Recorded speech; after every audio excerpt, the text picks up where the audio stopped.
Hello everyone, welcome to Sleepy Classes and a very good morning to all of you. तो आज के current affairs को discuss करते हैं। कॉन्टेक्स्ट के हिसाब से अगर मैं आपको सोर्स बता दूं तो सोर्स हमारे पास क्या है, आज भी द हिंदू से ही हमने सारी की सारी न्यूज़ ली हैं। ठीक है, सो करंट अफेयर्स से पहले हम उसका क्या कॉन्टेक्स्ट डिस्कस करते हैं, फिर करंट अफेयर को डिस्कस करते हैं, क्वेश्चन डिस्कस करते हैं, आंसर जो है डिस्कस करते हैं। डिटेल्ड आंसर्स के लिए तो आप टेलीग्राम ग्रुप को फॉलो कर सकते हो या जो लिंक आपको डिस्क्रिप्शन बॉक्स में दिया गया होता है आप उसको फॉलो कर सकते हो।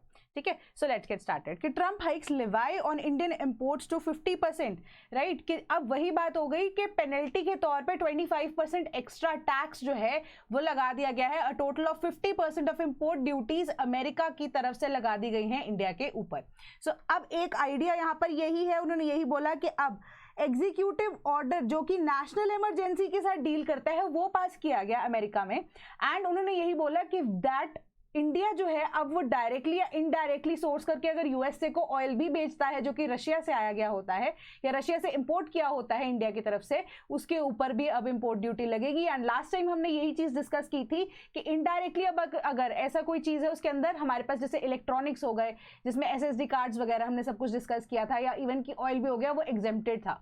ठीक है, बट अब उसको इंक्लूड कर दिया गया है। एक इंपॉर्टेंट फैक्टर यहाँ पर हमारे पास यही आता है। एंड इनिशियली 25% टैरिफ जो है वो थर्सडे तक था एंड उसके बाद यानी कि आज तक है, कल से अगर हम देखें तो ये 50% वाला जो टैरिफ है वो इंडिया के ऊपर लगा दिया गया है। Same goes for European union कि उन्होंने भी अब एक तरह से कोशिश तो की थी इंडिया को यहाँ पर दबाने की, बट अभी एक तरफ से यूएसए की तरफ से ही कुछ ना कुछ रिएक्शन आए हैं, बट अभी यूरोपियन यूनियन क्या आएगा उसकी तरफ से हमें पता नहीं है। बाकी उन्होंने ये बोला है कि अभी के अकॉर्डिंगली हमारी जो नेगोशिएशन है यूएसए के साथ वो फाइनलाइज की जा रही है with the first tranche of bilateral trade agreement. अभी हो सकता है इसके ऊपर कोई और नई अपडेशन आ सके। ठीक है, अगर नहीं होती है बट उसके हिसाब से अब अगर हम इंपोर्ट करवाना चाहते हैं यूएसए के अंदर कोई भी गुड्स को या सर्विसेज को, उसके ऊपर अब 50% टैरिफ रेट यहाँ पर लगेगा, राइट। तो कल हमने ये चीज को भी डिस्कस किया था कि इंडिया के पास 4 ऑप्शंस हैं। उन 4 ऑप्शंस में से अब मे बी जैसे यूएसए की तरफ से क्या रिस्पॉन्स आया है उसके बेसिस पे अब जो एनएसए हैं इंडिया के, अजीत डोभाल, वो भी मॉस्को जा रहे हैं। उसके अकॉर्डिंगली हो सकता है कि 4 ऑप्शंस में से मेजरली, क्योंकि अब तो इंपोर्ट टैरिफ पे लगी गया है ना, टैरिफ की जो वॉर है वो अकॉर्डिंगली चल रही है, तो 50% टैरिफ लगी चुका है इंडिया के ऊपर। सो अब इंडिया क्या चूज करना चाहता है क्या नहीं उसके ऊपर देखा जाएगा।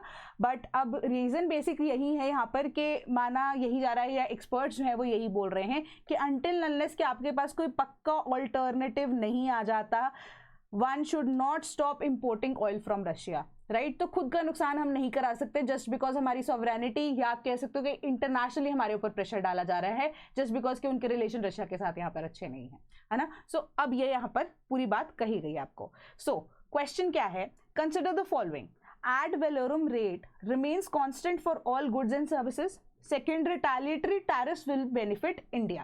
ठीक है, सो अब ये ad valorem rate जो है उसके बेसिस पे ये पास किया गया था बेसिकली कि हमारे पास जो एग्जीक्यूटिव ऑर्डर है उसके अंदर ये स्टेटेड था कि ad valorem rate के बेसिस पे अब ये गुड्स एंड सर्विसेज जो है वो इंडिया के अंदर उसके ऊपर 50% जो है वो टैरिफ्स लगेंगे। एंड अगर इन रिटेलिएशन इंडिया टैरिफ लगा देता है तो it will it benefit India or not, which of the statements above is or are correct. तो इसका करेक्ट आंसर बनता है option number D, none of the above. कैसे, अब एड वैलोरम रेट क्या होता है कि बेस्ड ऑन द क्वांटिटी, ठीक है, बेस्ड ऑन द क्वांटिटी उसके ऊपर इंपोर्ट ड्यूटी तो 50% ही लगाएगा अमेरिका, है ना, टैरिफ तो है 50% ही लगाएगा, बट एड वैलोरम रेट जो है बेस्ड ऑन क्वांटिटी एडिशनल यहाँ पे टैक्स क्या देना पड़ता है या बेसिक टैक्स जो है उसके अकॉर्डिंगली क्या देना पड़ता है, so it becomes a variable. ठीक है, अब इसका बेस्ट एग्जांपल मैं आपको कैसे बताऊं कि जैसे हम कोई कुरियर करते हैं, फॉर एग्जांपल अगर वो 1 kg के यहाँ पर उसमें आता है, ठीक है, फॉल करता है, तो आपको अलग एक डिलीवरी चार्जेस पड़ेंगे विद रिस्पेक्ट टू अगर यही 1 kg से ऊपर हमारे पास कोई पैकेज हो जाता है जिसको अगर आपने डिलीवर कराना होता है, शिप कराना होता है, तो उसी को एड वैलोरम रेट की तरह आप कंसिडर कर सकते हो। दूसरी चीज, रिटेलिएटरी जो टैरिफ्स है अगर इंडिया लगाता है वो बेनिफिट नहीं करेगा इंडिया को, वो इंडिया के अगेंस्ट ही यहाँ पे जाने वाला है। क्यों? क्योंकि अब आपको मैंने ये चीज भी बोली थी कि अगर कोई ऐसा टैरिफ रेट लग जाता है या इंपोर्ट ड्यूटी लग जाती है ना, तो वहां पे जो अमेरिका के अंदर इंपोर्ट करेगा व्यक्ति उसको एक्स्ट्रा पेमेंट करना पड़ेगा। सो अब उसी का ही ऑपोजिट सिनेरियो देख लो कि अगर इंडिया भी रिटेलिएटरी टैरिफ्स लगा देता है, सो यूएसए से लेके आने वाला कोई भी सामान या इंपोर्ट कराया जाने वाला कोई भी सामान, उसके लिए पेमेंट किसको देनी पड़ेगी? इंडियन मर्चेंट को देनी पड़ेगी। सो एज अ रिजल्ट हमारे पास जितनी भी स्मॉल इंडस्ट्रीज हैं उनके ऊपर इसका इम्पैक्ट पड़ सकता है बहुत ज्यादा। सो इंडिया इज कंटिन्यूसली या अभी तक till now not seeing that perspective, या मतलब they are seeing that perspective, but कहने का मतलब ये है कि वो इस चीज को भी लागू करने के लिए तैयार नहीं है कि हम रिटालिएटरी यहाँ पर टैरिफ लगाएं, ठीक है। सो उससे नुकसान इंडिया का ही होने वाला है, तो इसका correct answer option number D बनता है। Then petrol lobbies behind E20 fuel fear campaigns, Gadkari. तो गडकरी जी ने यही चीज बोली है यहाँ पर कि जो अभी न्यूज में रिसेंट हमने ये चीज को भी डिस्कस किया था कि जो हमारे पास इथेनॉल ब्लेंडेड फ्यूल है वो पुराने जितने भी हमारे पास इंजन है उसके अंदर कोरोजन लेकर आ रहा है, प्लस जो अब हमारे पास माइलेज है व्हीकल्स की वो भी कम हो गई है। तो उसके बेसिस पे जो इंजन की बात उन्होंने कही कि कोरोजन रेट यहाँ पर नहीं एग्जिस्ट करता। उन्होंने बोला कि 2001 के अंदर जब वाजपेयी जी प्राइम मिनिस्टर थे तब ये इथेनॉल के ऊपर काम किया जाना था, एंड एक रिपोर्ट बनाने के लिए ब्राजील में एक टीम भेजी गई थी इंडिया की तरफ से, एंड उसके ऊपर जितनी भी इंफॉर्मेशन है वो लेकर आए, एंड उसके बेसिस पे ही इस पॉलिसी को इंडिया में यहाँ पर इंप्लीमेंट किया गया है। तो वो जो टीम भेजी गई थी उनमें से एक गडकरी जी भी थे, ठीक है। तो उन्होंने यही बोला कि यहाँ पर 2001 से इसके ऊपर रिसर्च चल रही है, and after taking in every possible consequence जो हो सकता है उसके बाद ही हमने ये पॉलिसी को इंप्लीमेंट किया है। सो उन्होंने यही बोला कि 2001 से लेकर अब तक हम ये चीज बता रहे हैं कि जो नए इंजन है, नए तरह के इंजन है जिसकी किट की रिक्वायरमेंट थी वो 225 यानी कि 2025 अप्रैल से हमने बनाने वैसे भी शुरू कर दिए नई व्हीकल्स के अंदर, बट पुराने व्हीकल्स में अगर हम देखें तो ऐसा कोई चीज एग्जिस्ट नहीं करती कोरोजन की, ठीक है। That is normal wear and tear, and 5 to 6% उन्होंने बोला जो माइलेज की बात की जा रही है कि हाँ हो सकता है कि थोड़ा बहुत वो चीज हो, बट इतना ज्यादा इंपैक्ट इसका नहीं है। बट अब अगर आप किट इंस्टॉल भी करा लेते हैं तो माइलेज में उसका भी इंपैक्ट जो है वो खत्म हो जाएगा, ठीक है। सो उसके बेसिस पे उन्होंने यही चीज बोली कि बेनिफिट्स जो हो सकते हैं इथेनॉल ब्लेंडिंग से क्या कि एक तो इंडिया को इंपोर्ट कम करना पड़ेगा क्रूड ऑयल, प्लस हमारे जितने भी लोकल मैन्युफैक्चरर्स है, प्रोड्यूसर्स है, जैसे कि राइस हो गए, मेज के या इवन शुगर केन के, उसके केसेस में उनको फायदा हो सकता है। क्यों? क्योंकि हम यूज कर सकते हैं ना उन सबको इथेनॉल ब्लेंडिंग के लिए, क्योंकि इथेनॉल वहां से एक्सट्रैक्ट करके हम पेट्रोल के साथ या गैसोलीन के साथ उसकी मिक्सिंग कर देते हैं, तो हमारे लिए वो फायदा होने वाला है कि हम इंडिया को रिलायंट नहीं बनाना चाहते दूसरी कंट्री के ऊपर, हम आत्मनिर्भर यानी कि सेल्फ रिलायंट बनना चाहते हैं when it comes to fuels, कि हमें ज्यादा से ज्यादा यहाँ पर जो है एक्सपोर्ट करना है, इंपोर्ट करने की नौबत ना बढ़े, एटलीस्ट हम सेल्फ सफिशिएंट यहाँ पर हो सके। सो समथिंग पर्सनल जो है यहाँ पर उन्होंने बहुत सारी चीजें थी वो हमारा यूपीएससी पर्सपेक्टिव से नहीं लेना देना कि उनका कोई वेस्टेड इंटरेस्ट इसमें है या नहीं है, वो सारी चीजें हम इग्नोर यहाँ पर करेंगे, ठीक है। देन सवाल क्या है आपका, consider the following interest subvention scheme, PM Jeevan Yojana, national bio energy programme, which of the above stated statements promotes the production and distribution of ethanol? A 1 only, B 2 and 3, C 3 only, D all of the above. Correct answer क्या है इसका? Option number D, तीनों की तीनों ही अब हमारे पास ethanol blending के साथ या इथेनॉल की प्रोडक्शन के साथ डील करती हैं। जब इंटरेस्ट सबवेंशन स्कीम की हम बात कर रहे हैं तो इन दैट केस कोई भी एंटरप्रेन्योर, ठीक है, अगर कोई छोटी इंडस्ट्री भी लगाना चाहता है या तो उसको 6% यहाँ पर इंटरेस्ट रेट की कमी मिलेगी, या आप कह सकते हो 6% इंटरेस्ट रेट, और 50% का आप कह सकते हो कि जैसे अगर आप इंटरेस्ट ले रहे हो तो आपको 6% पे पड़ेगा या 6% से कम पड़ेगा, या फिर 50% डायरेक्टली आपको यहाँ पर मार्जिन में जो सरकार कंट्रीब्यूट करने को तैयार है, विच एवर इज हायर, जो इन दोनों में से हायर यहाँ पे प्राइस होगी वो सरकार आपको देगी under this interest subvention scheme, ठीक है, वाया बैंक्स ऑब्वियसली, है ना। दूसरी चीज है PMG1 योजना, तो इसके अकॉर्डिंगली हमारे पास जो प्रोडक्शन है विद रिस्पेक्ट टू इथेनॉल के प्रोडक्शन हाउसेस लगा सकें, उसके लिए सरकार यहाँ पर बना चुकी है योजना, है ना, कि यहाँ पर आपको प्रॉपर एक तरह से सप्लाई चेन की जो है प्रॉपर दी जाएगी, ठीक है, कि प्रोडक्शन से लेके उसके वहां पहुंचने तक, मैन्युफैक्चर होने से लेके फाइनली हमारे पास जो पेट्रोलियम स्टेशन तक पहुंचने तक की सारी ये स्कीम यहाँ पर प्रोवाइड की गई। Then national bio energy programme जो है फर्दर आपको और ऐसे क्या हेल्प कर रहा है कि ये प्रॉपर एक तो बायोफ्यूल्स को लेकर पॉलिसी है सरकार की, तो अब हमारे पास क्या है कि अगेन प्रोडक्शन से लेकर प्रॉपर कैसे तरीके से मैनेज करना है, किस टाइम पे किस हिसाब से ब्लेंडिंग इथेनॉल की जानी है या कैसे नहीं की जानी है, कितना टाइम लेना है, वो सारा का सारा प्रोग्राम इसी के साथ डील करता है। हमारी नेशनल बायोफ्यूल्स पॉलिसी के अंडर ये प्रोग्राम आप लगा सकते हो, ठीक है। सो ये ऑप्शन डी इसका करेक्ट आंसर बनता है। Then king of the hill perched atop a red eared slider, ठीक है, ये टर्टल है, ठीक है, सेमी एक्वेटिक टर्टल है। सेमी एक्वेटिक का मतलब क्या है कि मेजरली पानी में ये टाइम स्पेंड करता है एम्फिबियन ही, पानी में मेजरली टाइम स्पेंड करता है। एंड जैसे अगर आपको ये पिक्चर दिख रही होगी, रॉक के ऊपर ये अपने जस्ट बॉडी के टेम्परेचर को रेगुलेट करने के लिए आता है, ठीक है। सो ये जया महल पार्क बैंगलोर के अंदर स्पेसिफिकली स्पॉट किया गया। सो अब अगर मैं स्पॉट की बात कर रही हूँ यहाँ पर, तो ये बहुत इजीली यहाँ पर आपको दिख जाएंगे। तो इंडिया के अंदर अगर जो टर्टल्स पालते हैं, मोस्ट प्रोबेबली चांसेस आर कि वो रेड ईयर्ड स्लाइडर ही हो, ठीक है, क्योंकि बहुत कॉमनली इनको साइट किया जाता है। एंड मेजरली ये यूएसए के अंदर एंड मेक्सिको के अंदर देखे जाते हैं। बट सिंस अब बहुत सारे लोगों ने इसका कह सकते हो कि आपके इनको परचेज भी किया है, तो एशिया के अंदर ज़्यादातर ये देखने को मिल जाते हैं। तो एक और चीज़ यही है कि इसको इन्वेजिव स्पीशीज की तरह कंसिडर किया जाता है। इन्वेजिव स्पीशीज क्या होती हैं कि जो लोकल स्पीशीज को ओवर पार कर लेती हैं, राइट। जैसे कि अब प्लांट्स के केसेस में हम जनरली देखते हैं लैंटाना कमारा की बात की जाती है, ठीक है, कि वो भी एक इन्वेजिव स्पीशीज है। तो इसी तरीके से अगर हम यहाँ पर टर्टल्स की बात करें तो हमारे पास रेड ईयर्ड स्लाइडर जो है एक इन्वेजिव स्पीशीज की तरह एग्जिस्ट करता है। सवाल क्या है, consider the following, IUCN status least concerned, wild life protection act schedule 4, CITES appendix 2, which among the following are correct with respect to red eared slider? A 1 only, B 1 and 3 only, C 3 only, D 2 and 3 only। तो इसका correct answer है option number A, only 1, ठीक है, कि first statement ही सिर्फ हमारी correct है। कैसे कि IUCN स्टेटस जो है इसको मिल गया लीस्ट कंसर्न, कैसे मैंने आपको बोला ना कि बहुत इजीली आप इसको स्पॉट कर सकते हो, ठीक है। बट जो हमारे साइट्स के अंदर बात अगर हम कर रहे हैं, अपेंडिक्स या साइट्स के अंदर, ये कहीं पे भी अभी तक इसका मेंशन नहीं आया है, ठीक है।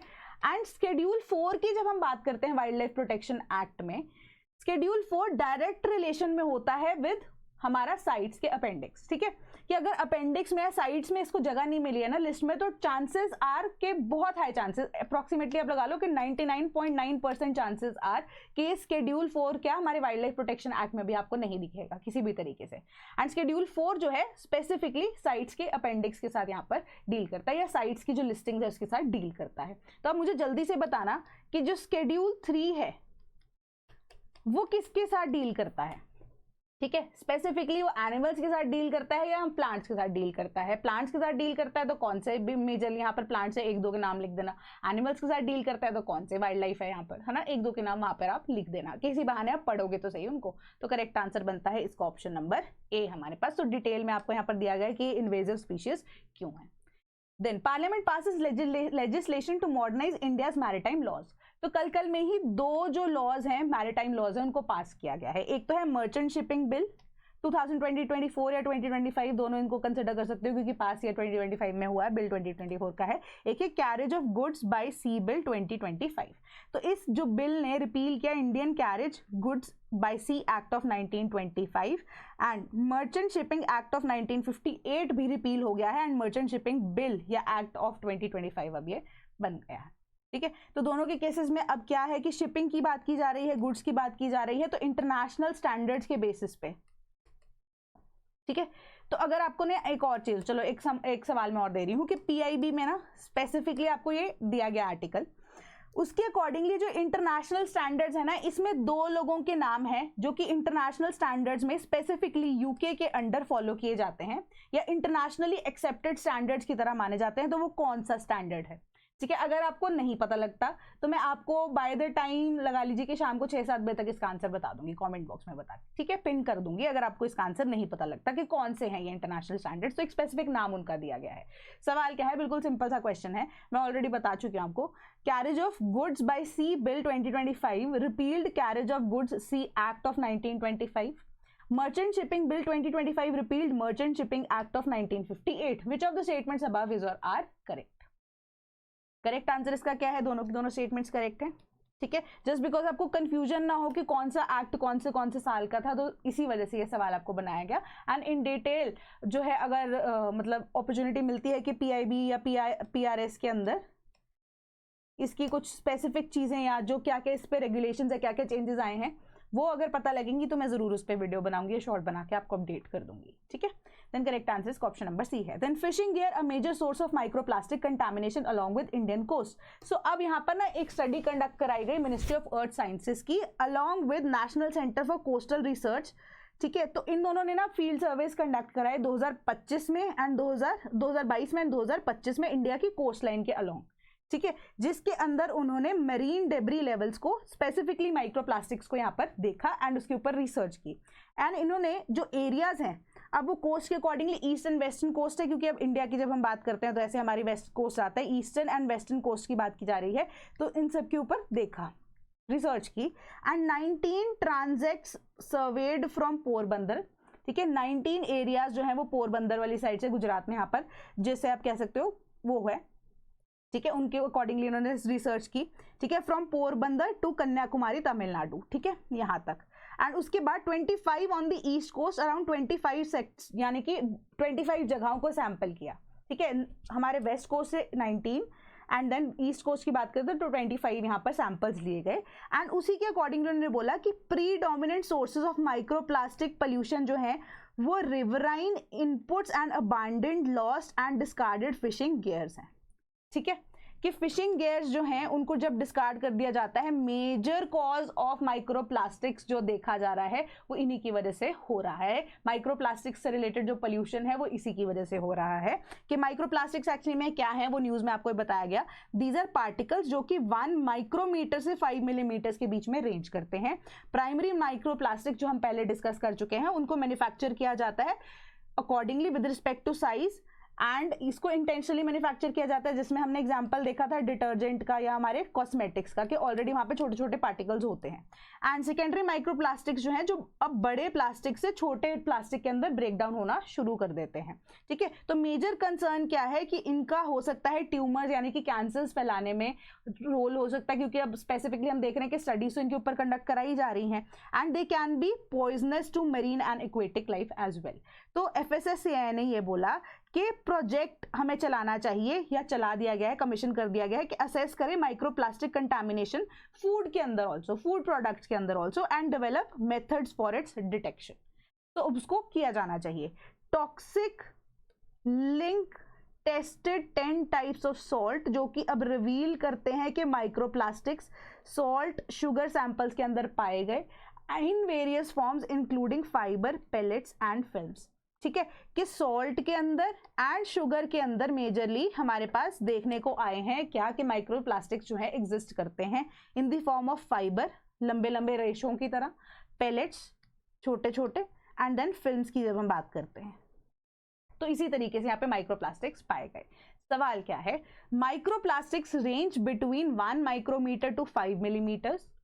Second, fishing gear is a primary microplastic. Which of the statements above is or are correct? Correct answer क्या बनता है? रिलेटिवली सिंपल है, ऑप्शन नंबर ए ही बनेगा ना।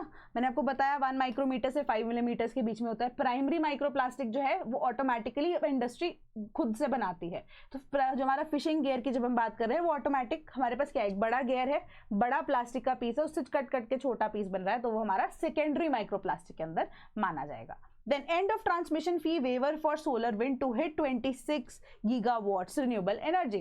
So अब सरकार ने ना क्या किया था, इंटरस्टेट ट्रांसमिशन सिस्टम के तहत या आप एक स्कीम के तहत ये बोल सकते हो कि उन्होंने ये आइडिया, या जो एंटरप्रेन्योर्स हैं, मैन्युफैक्चरर्स हैं, वो चाहते हैं जो renewable energy with respect to solar and wind energy produce करना, 2025 30 जून तक ना उनको वेवर दिया गया था। वेवर इन किसी भी तरह का कोई इंटरेस्ट या चार्ज, कि अगर आप कोई भी प्रोडक्शन यूनिट लगाते हो तो 100% आपको यहाँ पर वेवर दिया गया था, ठीक है। वेवर किसके अकॉर्डिंगली, क्रिसिल रेटिंग्स के अंदर। अब क्रिसिल क्या है, क्रिसिल एक तरह का एक ऐसा इंस्टीट्यूशन है जो कि अब आपका कितना ज्यादा क्रेडिट वर्दीनेस है, कितना ज्यादा आपको लोन देना रिस्की हो सकता है, इन सब चीजों के ऊपर काम करता है। तो अब क्रिसिल रेटिंग्स के बेसिस पे जो भी अब रिन्यूएबल एनर्जी के साथ काम कर रहे थे या करना चाह रहे थे, उनको यहाँ पर वेवर दिया गया था। अब वो एंड हो रहा है 30 जून 2025 को, ऑलरेडी हो गया, बट जो प्रोडक्शन है ऑलरेडी चीजों की, या जो रिन्यूएबल एनर्जी की, सोलर एनर्जी की, विंड एनर्जी की, वो हो ही नहीं पाई। काम बहुत स्लो रेट पे चला, क्यों? क्योंकि हमारे पास अवेलेबिलिटी नहीं थी रिसोर्सेज की। सो चांसेस आर कि आने वाले टाइम में ये जो 30 जून की डेट है इसको एक्सटेंशन दे दी जाए, एंड दे देनी चाहिए, ठीक है, ताकि रिन्यूएबल एनर्जी की डेवलपमेंट हो सके एंड जो प्रोजेक्ट्स हैं वो इलेक्ट्रिसिटी जनरेशन के लिए किए जा सकें। अब सवाल क्या है, CRISIL is headquartered in New Delhi. Second, AAA rating CRISIL की ही would mean that the risk of loan is very high. Which of the statements above is or are correct? तो इसका करेक्ट आंसर है option number D, none of the above. CRISIL का headquarter हमारे पास कहाँ है? दिल्ली के अंदर नहीं, मुंबई के अंदर है। ठीक है। एंड ट्रिपल ए रेटिंग का मतलब है कि लीस्ट कंसर्न्ड है, यानी कि चांसेस आर कि जो हम लोन वेव ऑफ कर रहे हैं या जो लोन देने की अगर हम बात कर रहे हैं, रिस्क उसमें मिनिमम यहाँ पर इन्वॉल्व है। ठीक है, ट्रिपल ए रेटिंग वो होती है, एंड डबल बी रेटिंग मतलब रिलेटिवली हायर रिस्क। ठीक है, तो डिटेल्ड आंसर्स के लिए आप टेलीग्राम ग्रुप को फॉलो कर सकते हो। उसके बाद India is doing better than the US, has robust growth rate. तो इसके अंदर यही बोला, आरबीआई की तरफ से ये स्टेटमेंट आई है कि इंडिया जो है वो यूएस की इकोनॉमी से इस टाइम पे बेटर परफॉर्म कर रही है, एंड हमारी जो जीडीपी की ग्रोथ है उसके अकॉर्डिंगली आईएमएफ ने भी हमें ये चीज बोली कि आपका 6.5% ग्रोथ रेट होगा, जो कि हमने 6.4 या 3% के बीच में, यहाँ पर हमने तो 3% रखा था, आईएमएफ ने हमें बोला कि 6.5% तो एटलीस्ट होगा ही होगा। तो अप्रॉक्सीमेटली आप लगा लीजिए कि 6.4% की ग्रोथ रेट तो हम रखेंगे ही रखेंगे। ठीक है, कि ऑलरेडी हमने रेपो रेट जो है उसको रिड्यूस कर दिया बाय 100 बेसिस पॉइंट।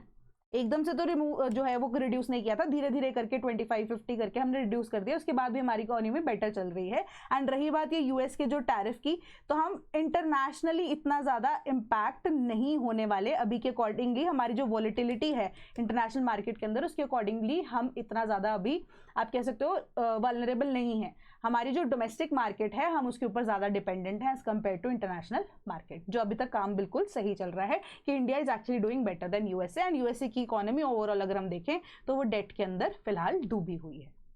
ठीक है, तो मेरी ना एक यहाँ पर थोड़ी सी थ्योरी थी जो मैं खुद सोच रही थी रिसर्च के बेसिस पे, कि यूएसए को time and again world bank and IMF की तरफ से वार्निंग भी क्या उनकी तरफ से बताया गया उनको कि आपकी जो इकोनॉमी है वो डेट के अंदर है। तो आर देयर एनी चांसेस कि जितनी भी हमारे पास ग्रोइंग नेशंस हैं एंड जिसके साथ अमेरिका के रिलेशंस अभी अच्छे नहीं हैं, कमेंट बॉक्स में मुझे बताना क्या आपके ओपिनियन क्या है, एंड जिनके साथ अमेरिका के रिलेशंस अच्छे नहीं हैं टेक्निकली या इंटरनेशनल लेवल पे जो उनको कंपटीशन दे सकता है मार्केट के अंदर, कि क्या वो डेट रिकवर करने के लिए, ठीक है, वो ये टैरिफ रेट लगा रहे हैं।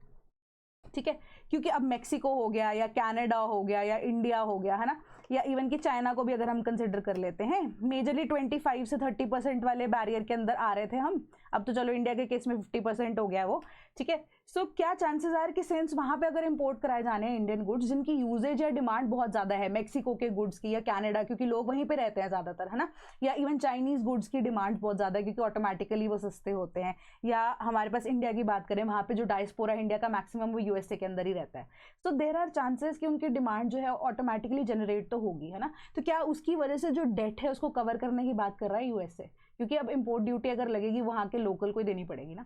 सो क्या पता वो अपनी इकोनॉमी का डेट यहीं से कवर कर रहे हैं, क्योंकि हमने कल ये चीज भी देखी थी कि ट्रेड डेफिसिट चल रहा है, ठीक है, 10 कंट्रीज के साथ यूएसए का।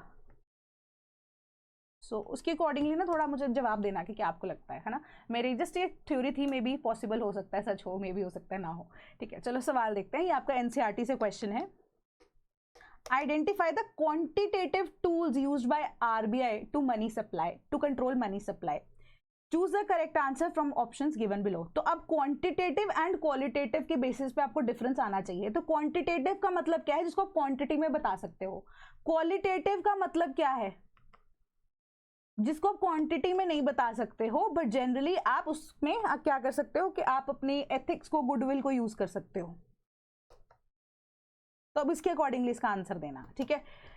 Moral suasion, bank rate, cash reserve ratio, open market operations and margin requirement, तो उसके अकॉर्डिंगली इसका आंसर देना। तो ये ए जो है ये एक्चुअली में 1 है, ये 2 है, ये 3 है, ये 4 है, दिस इज 2। तो मैं यहां लिख देती हूँ 1 2 3 एंड 4, 2 एंड 3, 1 4 एंड 5। तो इसका करेक्ट आंसर आपके अकॉर्डिंगली क्या बनता है? तो इसका करेक्ट आंसर बनेगा हमारे पास ऑप्शन नंबर बी, ठीक है। ऑप्शन नंबर बी के अकॉर्डिंगली हमारे पास 2 3 एंड 4 जो है वो हमारे क्वांटिटेटिव मेजर्स हैं, क्योंकि बैंक रेट जो है वो आरबीआई डायरेक्टली यहाँ पे कंट्रोल कर सकता है मॉनेटरी सप्लाई के लिए। देन कैश रिजर्व रेशियो है, ओपन मार्केट ऑपरेशंस, ये तो हमारे पास आरबीआई के टोटल वही है ना कि एक तरह से फंक्शन है ऑफ आरबीआई, ठीक है। मॉरल सुएजन की बात करते हैं तो उसके अंदर आरबीआई टाइम एंड अगेन जितनी भी अब बैंक्स के लिए परसुएशन करता है, या इवन की कई बार ये स्टेटमेंट आती है कि जो इंडस्ट्री है उसको कैसे काम करना चाहिए, वो मॉरल परसुएशन का या मॉरल सुएजन का बेसिकली पार्ट होता है। एक तरह से मॉरली आप किसी को परसुएड करने की कोशिश कर रहे हो, दैट इज मॉरल सुएजन। ठीक है, मार्जिन रिक्वायरमेंट का जो आइडिया है वो हमारा मॉनेटरी सप्लाई से ऑटोमेटिकली यहाँ पर डील करता है, तो उसका अलग से कुछ कहने की जरूरत नहीं होती है। तो मार्जिन रिक्वायरमेंट जो है वो भी हमारा एक तरह से क्वांटिटेटिव के पार्ट में आता है कि बढ़ाना चाहिए, कम करना चाहिए, सरकार को क्या, इवन के बैंक्स को आरबीआई टाइम एंड अगेन बोलता रहता है। सो हमारा correct answer option number B बनता है 2, 3 एंड 4, राइट। सो अब what is the potential for biochar, ये आपका होमवर्क है। ठीक है, बायोचार जो है वो कहाँ से आती है, कैसे बनती है, तो एक आपको मैं मोटा मोटा जिस्ट बता देती हूँ कि बायोचार एक्चुअली में है क्या। ठीक है, तो बायोचार यहाँ पर हमारे पास है कि कोई ऐसा प्रोडक्ट या ऑर्गेनिक प्रोडक्ट या चारकोल जो कि कार्बन के अंदर रिच होता है, एनरिच होता है, and produce from agricultural residue and organic municipal solid waste. तो अब यहाँ पर जिस पढ़ देती हूँ, by using 30 to 50% of surplus waste India can produce 15 to 26 million tons of biochar and remove 0.1 giga tons of CO2 equivalently. तो यहाँ पर ये कार्बन सिंक की बात कर रहा है कि अगर हम इसको बायोचार को अच्छे से यूज कर पाए या यूटिलाइज कर पाए, हम कार्बन सिंक्स क्रिएट कर सकते हैं। And biochar can hold carbon in the soil for 100 to 1000 years due to its strong stable characteristics, making it effective long term carbon sink. Then researchers ने कंफर्म किया है कि बायोचार की जो technical feasibility है एप्लीकेशंस की, वो hinder कब हो रही हैं, लिमिटेड रिसोर्सेज की वजह से, टेक्नोलॉजीज की वजह से, uncertainties and insufficient policy support के। भी बायोचार के ऊपर डेवलपमेंट होना बहुत बाकी है, तो हो सकता है आने वाले टाइम में बायोचार के ऊपर पॉलिसी कोई बन सके, राइट। तो बाकी आपका होमवर्क है, आपको एक बार पढ़ना पड़ेगा, बट इससे जुड़ा सवाल हम देख रहे हैं। Syngas can contribute to 0.5 to 0.7% of India's yearly electricity generation. Second, applying biochar in agriculture increases the soil water retention. तो which of the statements above is or are correct? Correct answer इसका option number C, both of them are correct. तो syngas जो है ना वो release होती है जब हम बायोचार को प्रोसेस करते हैं। तो सिनगैस को भी फर्दर अगर हम यूज कर पाएं तो उससे इलेक्ट्रिसिटी को जनरेट कर सकते हैं। अगर प्रॉपर तरीके से यूज कर सके तो 0.5 to 0.7% of the India's renewable energy की तरह आप इसको कंसिडर कर सकते हो, या इलेक्ट्रिसिटी जनरेशन में ये काम आ सकता है। दूसरी चीज कि बायोचार को अगर हम एग्रीकल्चर में, स्पेसिफिकली सेमी एरिड एरियाज में या डेजर्ट वाले एरियाज में यूज करें ना अगर, तो ये वाटर रिटेंशन के लिए बहुत ज्यादा यूजफुल हो सकता है। ठीक है, तो इसे हम एग्रीकल्चर जो है उसको प्रमोट कर सकते हैं आने वाले टाइम में। तो इसका correct answer option number C बनता है। देन हमारे पास ये न्यूज है, ये MPC that is monetary policy committee holds repo rate at 5.5%। ये बिल्कुल सिंपल सी न्यूज थी। GDP ग्रोथ रेट जो है 6.5% पे, इस पर मेजरली डेटा है, तो आप इसको एक बार गो थ्रू कर सकते हो। Then Doval to visit Moscow, ये मैं आपको ऑलरेडी ओवरव्यू दे चुकी हूँ इसका, है ना, जब हमने फर्स्ट न्यूज डिस्कस की थी, तो इसको भी आप एक बार लाइट रीडिंग दे सकते हो। ठीक है, देन यूपीएससी का ऑनगोइंग बैच है, लिंक आपको डिस्क्रिप्शन बॉक्स में मिल जाएगा। Same for the case of test series. कोई भी डाउट होता है तो कमेंट बॉक्स में मुझे जरूर बताना। That is all from my side today. Thank you so much.